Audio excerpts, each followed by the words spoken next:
오늘 아침에 하나님의 말씀은 에베소서 5장 22절에서 33절까지 있는 말씀이 되겠습니다. 제가 받들어 읽겠습니다.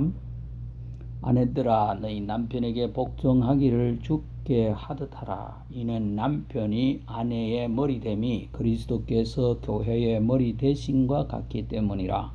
그분은 그 몸의 구원자시니라. 그러므로 교회가 그리스도께 복종하듯 아내들도 모든 일에서 자기 남편에게 복종할지니라.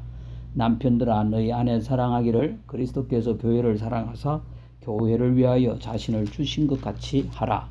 이것은 그분께서 말씀을 통해 물로 씻음으로 교회를 거룩히 구별하고 정결하게 하려 하시며 또 그것을 점이나 주름이나 그런 것이 없는 영광스러운 교회로 자기를 위해 제시하려 하심이며 교회가 거룩하고 흠이 없게 하려 하심이라. 이와 같이 남자들도 마땅히 자기 아내를 자기 몸같이 사랑할지니 자기 아내를 사랑하는 자는 자기를 사랑하느니라. 지금까지 아무도 자기 육체를 미워한 적이 없고 오히려 그것을 양육하고 소중히 여기기를 주께서 교회에게 하신 것 같이 하나니 우리는 그분의 몸과 그분의 살과 그분의 뼈들에 속한 지체들이니라. 이런 까닭에 남자가 자기 아버지와 어머니를 떠나 자기 아내와 결합하여 그들 둘이 한 육체가 될지니라.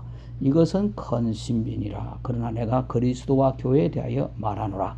그럼에도 불구하고 너희 각 사람이 자기를 사랑하듯 개별적으로 자기 아내를 사랑하고 아내도 주의하여 자기 남편을 존경할지니라. 살아계신 하나님 아버지, 이 아침에 귀한 하나님의 말씀을 저희들이 나누고자 합니다. 성령 하나님께서 각자 심령 속에 진리대로 역사해 주시옵소서. 예수님의 이름으로 기도드렸습니다. 저는 오늘 이 본문의 말씀을 가지고 교회의 신비라는 제목으로 말씀을 나누기를 원합니다. 오늘 읽었던 이 본문의 말씀은 남편과 아내의 관계에 대해서 말씀하고 있습니다만은 사도 바울 선생님께서 32절에서 말씀하시기를 이것은 큰 신비니라. 그러나 내가 그리스도와 교회에 대하여 말하노라 이렇게 말씀하고 있습니다. 결국 남편과 아내의 관계를 이야기하면서 실제적으로 말씀하시고자 하시는 진리는 뭐라고요? 그리스도와 교회에 대하여서 말씀하고 있는 것이라고 말씀하고 있습니다. 먼저 32절 말씀을 한번 중심으로 볼까요? 이것은 큰 신비니라 이렇게 말씀을 하고 있습니다. 남편과 아내의 관계를 말씀하시는데 바로 이것이 그리스도와 교회에 관한 말씀인데 큰 신비라고 했습니다. 크다라는 말은 메가라는 말인데 상당히 중요한 것이다.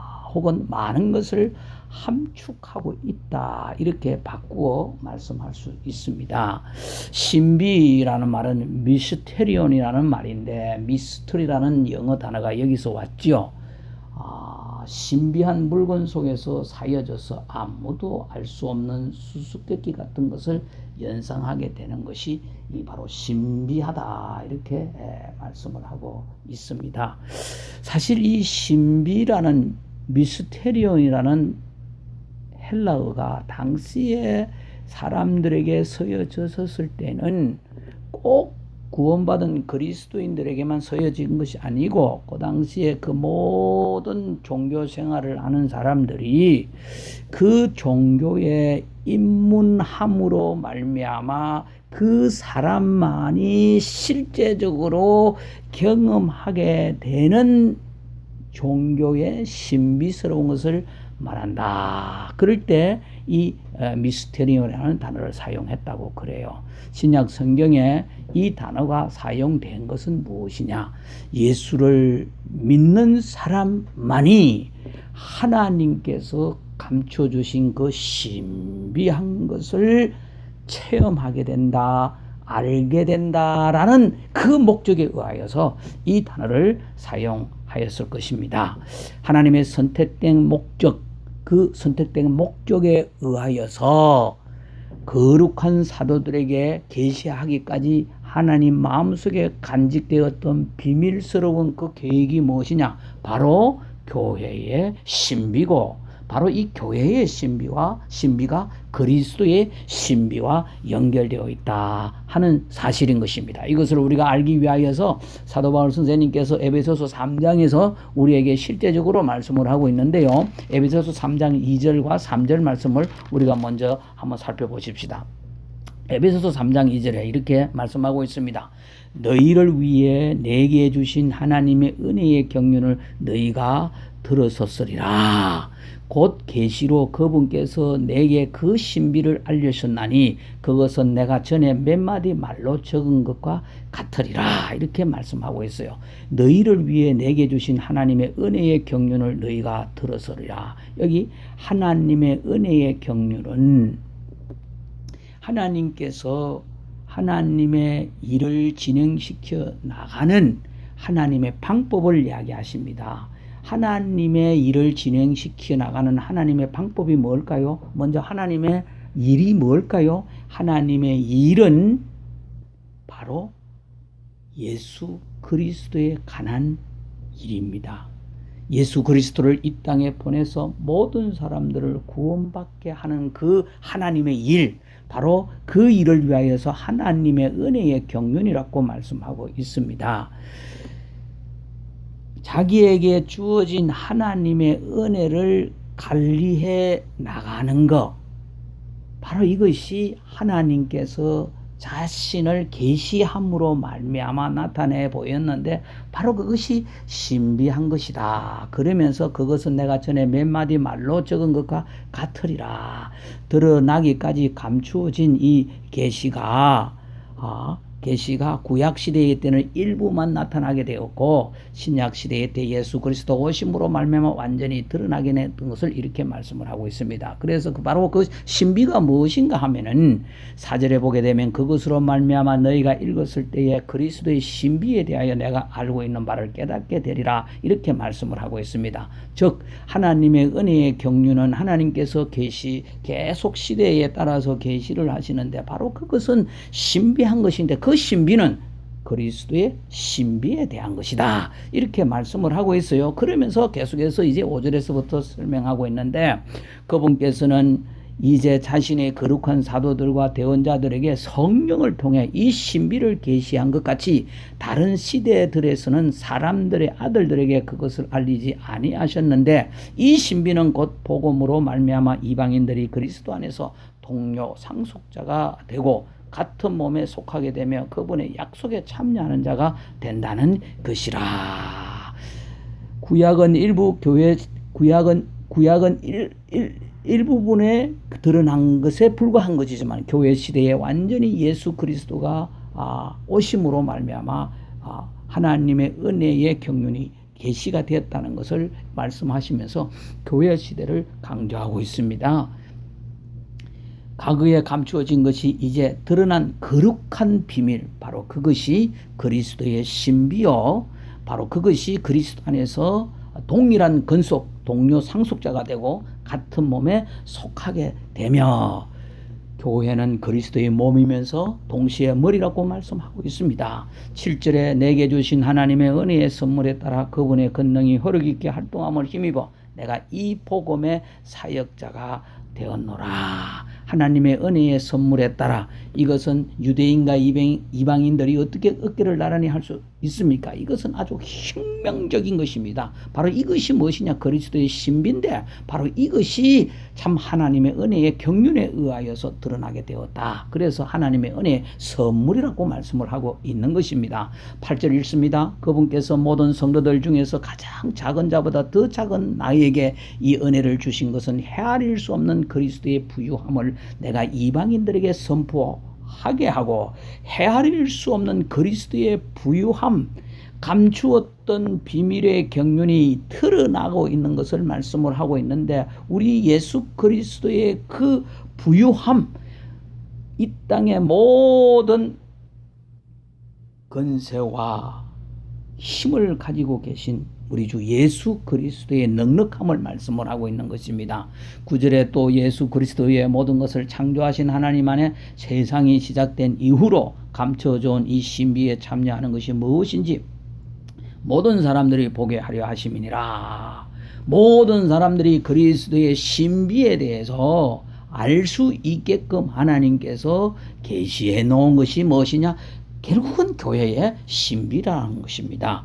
그 목적은 그분께서 이제 교회를 사용하사 하늘의 처소들에 있는 정사들과 권능들에게 하나님의 각가지 지혜를 알게 하려 하심이라. 여기 정사들과 권능들에 관하여서는 하늘에 있는 어떤 영적인 존재들을 이야기하는데요. 악한 천사들과 선한 천사들을 여기 비교해 볼 수 있는 그런 부분을 말씀하고 있습니다. 결국 교회라는 것은 어떤 악한 세력 앞에서도 넉넉하게 이겨나갈 수 있는 하나님의 지혜, 바로 그것이 교회의 신비고 바로 그것은 그리스도의 신비와 연결되어 있다는 사실인 것입니다. 이것은 곧 그분께서 그리스도 예수 우리 주 안에서 작정하신 영원한 목적에 따른 것이라. 그리스도 안에서 우리가 그분의 믿음을 통해 담대함을 가지고 또 확신 있게 나아감을 얻느니라. 그러므로 내가 바라노니 너희를 위한 나의 환난들로 인해 너희는 낙심하지 말라. 그것은 너희의 영광이니라. 사도 바울이 여기 이 하나님의 은혜의 경륜이 하나님에 의하여서 직접 계시되었던 그것이 바로 신비한 것인데, 그 신비가 그리스도의 신비에 관한 것이고 그리스도의 신비가 바로 교회의 신비로 말미암아 나타났는데, 그것은 이방인과 유대인들이 동등한 입장에서 하나님의 은혜의 선물을 받게 된다는 사실을 말씀을 하고 있는 것입니다. 그래서 교회를 사용하사 하늘의 처소들에 있는 정사들과 권능들에게 하나님의 각가지 지혜를 알게 하려 하심이라. 이 세상 그 어떤 근위도 교회를 앞지를 수 없다는 교회의 엄청난 어마어마한 능력을 주은 것입니다. 그렇기 때문에 사도 바울이 교회를 세우기 위하여서 핍박받는 그 환난들에 의하여서 너희들이 낙심하지 말라. 바로 교회를 세우기 위해서 핍박받을 수 있다는 그것은 바로 우리가 하나님 앞에 영광을 올려드리기 위한 것이다라고 말씀하시고 있는 것입니다. 사랑하시는 여러분, 참으로 교회의 신비는 어떤 것입니까? 진리가 감춰져 있으나 그리스도 안에서 드러난 경이로운 것입니다. 그 경이로운 것은 능력입니다. 바로 그 능력은 하나님의 지혜인 것입니다. 그래서 오늘 우리가 이 아내와 남편의 관계를 말씀하고 있지만 바로 이것은 교회의 신비에 대해서 말씀하고 있는 것입니다. 어떤 신비에 대해서 말씀하고 있을까요? 왜 하필이면 여기 남편과 아내의 관계를 통하여서 교회가 그리스도와의 그 관계를 말씀하고 있을까요? 이유는 딱 하나입니다. 교회가 그리스도의 신부임을 밝히고 있습니다. 고린도후서 11장 2절에 내가 하나님께 속한 질투로 너희에 대하여 질투하나니 이는 내가 너희를 순결한 한 처녀로 그리스도께 드리기 위해 한 남편에게 너희를 정혼시켰기 때문이라. 여기 순결한 한 처녀로, 순결한 한 처녀가 여기 교회를 가르치고 있습니다. 한 남편이 누구냐? 바로 예수 그리스도, 신랑 되신 예수 그리스도를 나타내고 있는 것입니다. 마태복음 25장에 열처녀 비유가 나옵니다. 그런데 그 열처녀는 교회가 아닙니다. 그들은 처녀들이라고 말씀을 하고 있습니다. 마태복음 25장 17절에 그 처녀들은 신랑이 옴으로 준비된 자들이라고 그렇게 말씀하고 있습니다. 그래서 마태복음 25장에 나오는 열처녀는 교회가 아닙니다. 신랑의 준비된 친구들입니다. 요한계시록 21장 2절에 나 요한이 보매 거룩한 도시 새 예루살렘이 신부가 자기 남편을 위하여 단장한 것 같이 예비한 채 하늘에서 하나님으로부터 내려오더라. 여기 이 신부가 무엇일까요? 교회입니다. 자기 남편을 위하여. 이 자기 남편이 누굽니까? 그리스도입니다. 교회의 신비가 뭡니까?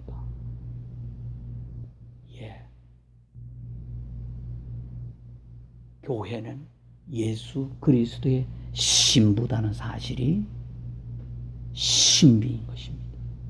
다시 본문으로 돌아와 보십시다. 31절 말씀을 보십시오.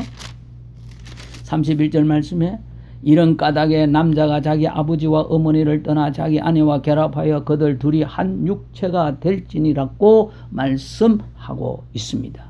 예수 그리스도가 세상에 오셔서 자신의 십자가에서 자기를 다 내어주었습니다. 아니, 자기 자신을 버렸다라고 보시면 될 것입니다. 25절에서 그리스도께서 교회를 사랑하사 교회를 위하여 자신을 주신 것 같이 하라고 말씀했습니다. 여기 자신을 주셨다고 했지만 예수님께서 교회를 위해서 자신을 버리셨다는 말씀이 더 맞을 겁니다.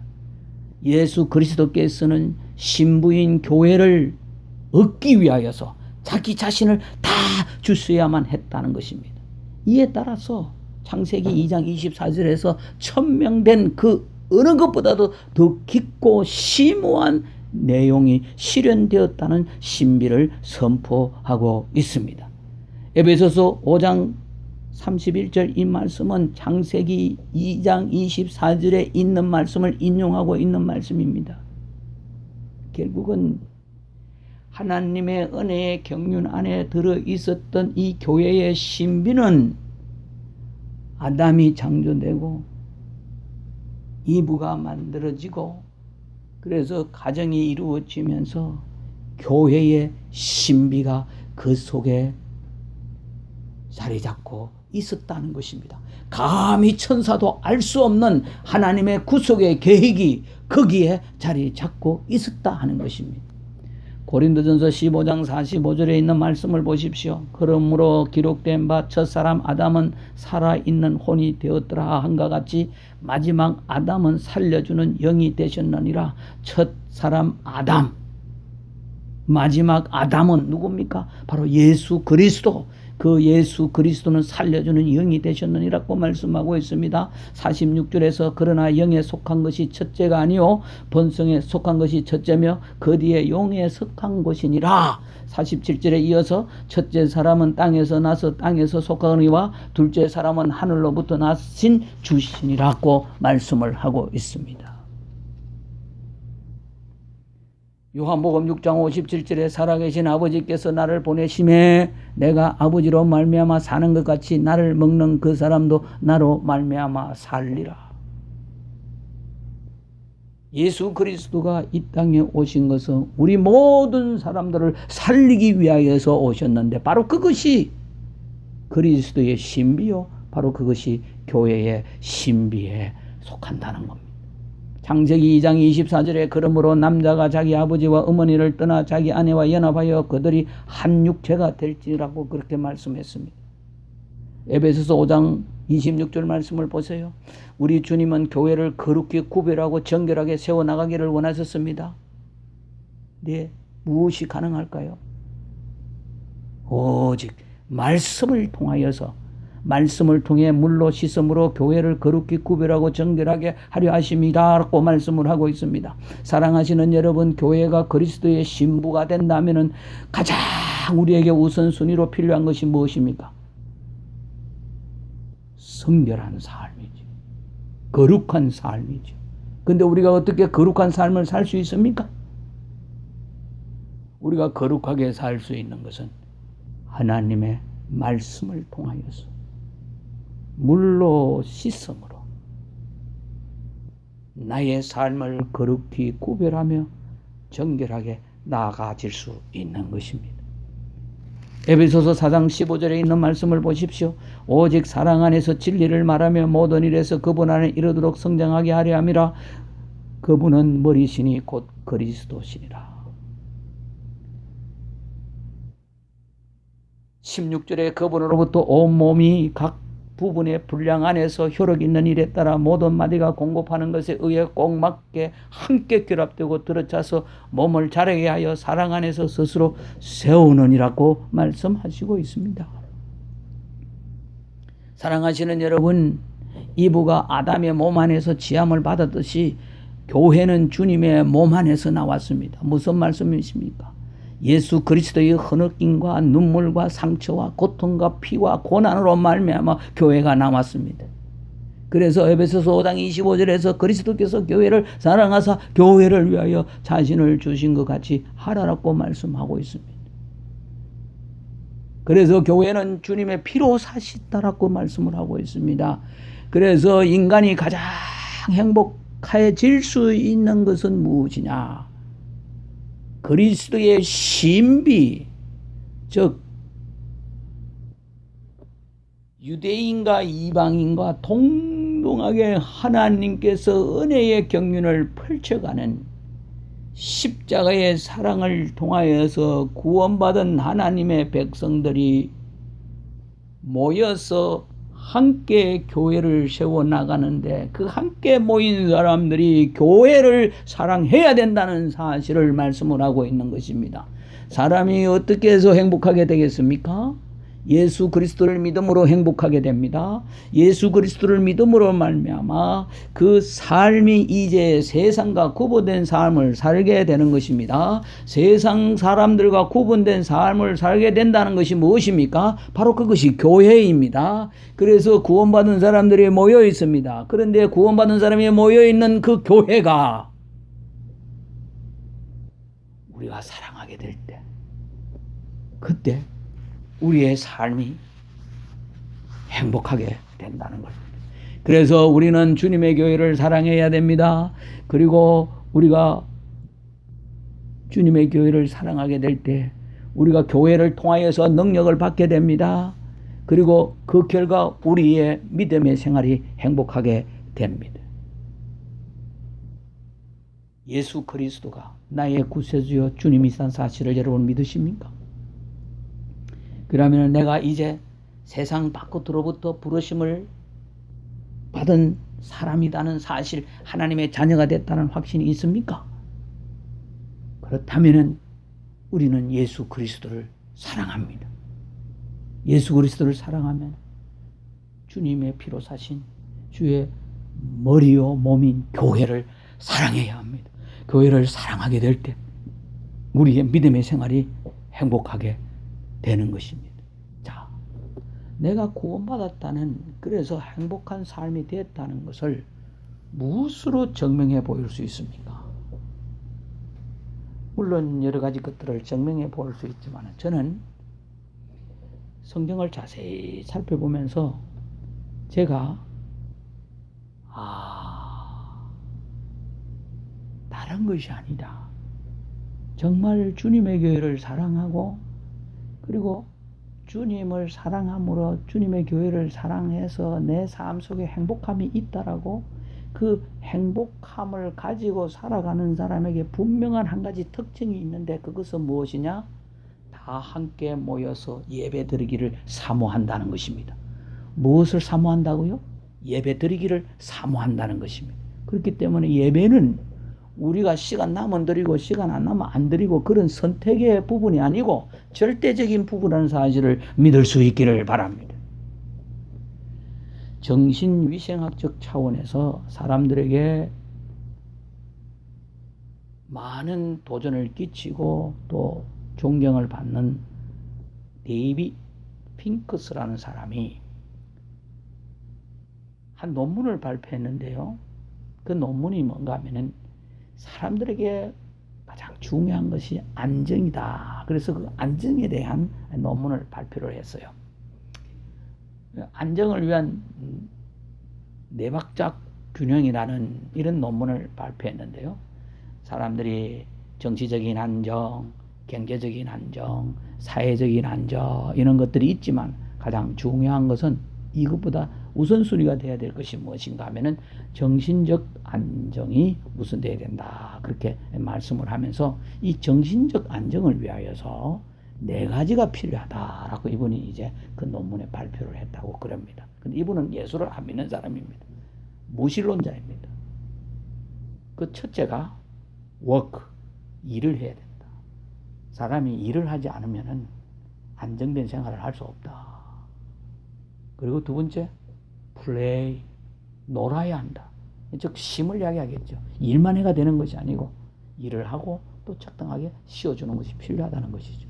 그 다음 세 번째, love, 사랑해야 한다. 뭐 등산을 좋아하든 바다를 좋아하든 그리고 동물을 좋아하든 뭐 개를 좋아하든 고양이를 좋아하든 자기가 특별히 사랑하게 되는 대상이 있으면 안정을 찾을 수 있다는 것이죠.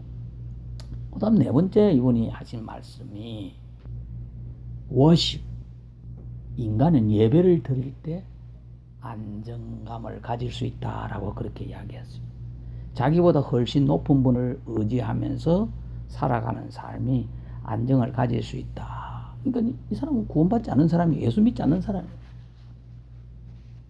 제가 이걸 가만히 생각해 보니까 이분이 제대로 보고 있는 것이죠.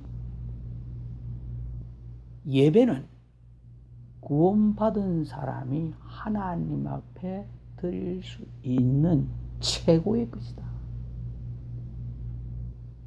지금도 예수님께서 직접 말씀하셨습니다. 하나님은 영과 진리로 예배하는 자를 찾고 계신다 그랬습니다. 요한복음 4장 23절에 참되게 경배하는 자들이 영과 진리로 아버지께 경배할 때가 오나니 곧 지금이라. 이는 아버지께서 자기에게 그렇게 경배하는 자들을 찾으시기 때문이다. 예수님께서 직접 예배하는 자를 찾으신다라고 이렇게 말씀하신 부분이요, 여기밖에 없습니다. 성경 전체를 찾아보더라도 여기 예배를 위하여서 예수님께서 직접 말씀하신 이 부분에서 하나님께서 영과 진리를 예배하는 자를 찾고 계신다라고 말씀하신 부분은 여기밖에 없다는 사실입니다. 그만큼 예배가 얼마나 귀중한 것이라는 것을 말씀을 하고 있는 것입니다. 예배는 선택이 아닙니다. 구원받은 하나님의 백성들이 주님을 사랑하고 정말 교회의 신비에 대해서 긍지를 가지고 내가 그리스도의 신부로서 이 땅에 살아가면서 주님 오시기를 고대하는 삶을 산다 하면은 빠뜨릴 수 없는 분명한 삶의 특징 가운데 하나가 있는데, 그것은 구원받은 사람들이 함께 모여서 드리는 예배를 즐긴다는 것입니다. 잠언 8장 17절에 있는 말씀을 보게 되면 나를 사랑하는 자들을 내가 사랑하나니 일찍 나를 찾는 자들이 나를 만나리라. 나를 사랑하는 자들을 내가 사랑하나니 일찍 나를 찾는 자들이 나를 만나리라. 예배를 위하여서 주님을 찾는 자를 주님께서 만나 주시리라고 말씀을 하고 있는 것입니다. 이사야서 55장 6절과 7절에 있는 말씀을 보세요. 너희는 주를 만날 만한 때에 그분을 찾으라. 그분께서 가까이 계실 때에 그분을 부르라고 말씀하고 있습니다. 사악한 자는 자기 길을 버리고 불의한 자는 자기 생각을 버리고 주께로 돌아오라. 주께로 돌아오는 것이 무엇입니까? 주님께로 돌아와서 예배를 드리라는 것입니다. 그리하면 그분께서 그에게 긍휼을 베푸시리라. 예배를 통하여서 하나님의 긍휼을 우리가 경험할 수 있습니다. 우리 하나님께로 돌아오라. 하나님께로 돌아오는 것이 무엇입니까? 하나님께 예배 드리는 것입니다. 그분께서 풍성하게 용서하시리라. 예배를 통하여서 우리는 새 힘을 얻습니다. 예배를 통하여서 내 삶의 현장에서 내가 하나님 앞에 실수하고 넘어지고 자빠졌던 것을 자백하고 고백함으로써 바르게 함으로 말미암아 새 힘을 받아서 내 삶의 터전에 나갈 수 있는 것입니다. 사랑하시는 여러분, 교회 때문에 행복하십니까? 그래서 예배가 기다려집니까? 구원받은 사람들의 분명한 특징은 예수님 때문에 행복하다는 겁니다. 그 예수님 때문에 행복한 삶의 특징 가운데 하나가 무엇인가? 분명한 것은 예배를 사모한다는 것입니다.